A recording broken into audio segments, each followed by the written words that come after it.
We have a situation where we know that there are records that are public. Wilson County residents have been complaining about wastewater issues for years. Well, now a man who is among that group is suing service provider Adenus Group and related companies, arguing that records connected to these wastewater projects should be public.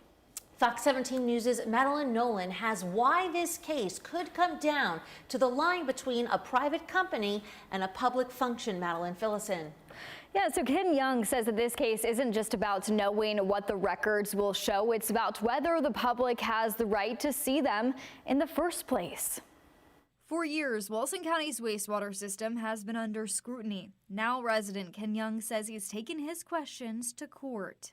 The purpose of the lawsuit was to obtain the public records. The Water and Wastewater Authority of Wilson County is a public entity providing services to parts of the county. But since 2001, the authority has had an agreement with Adenus Group to operate and maintain its wastewater systems. The lawsuit claims Adenus is responsible for the operation, maintenance, and compliance of those systems.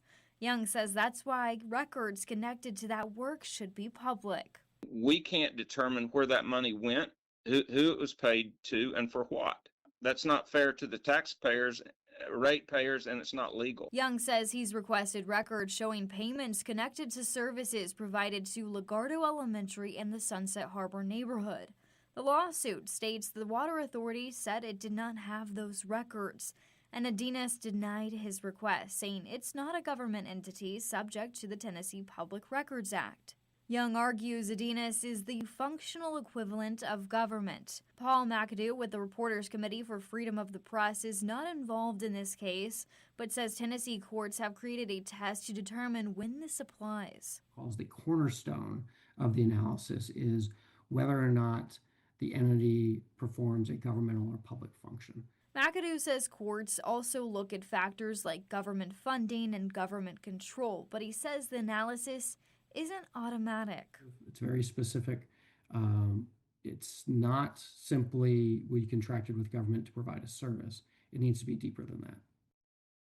Now, I have reached out to Adenus for comment on this lawsuit and the claims that are being made, but did not hear back. Now a judge will be asked to decide whether the company has to release those records. Reporting live here in the studio, I'm Madeline Nolan, Fox 17 News, your Code Red station.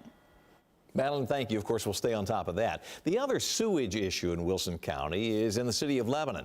Growth has the city's wastewater treatment plant, you see it here, near capacity. City leaders recently abandoned plans to build a new plant on a farm near the current facility, that after substantial community pushback. The Wilson County Commission then voted to oppose any future effort to locate the city's new plant in the county.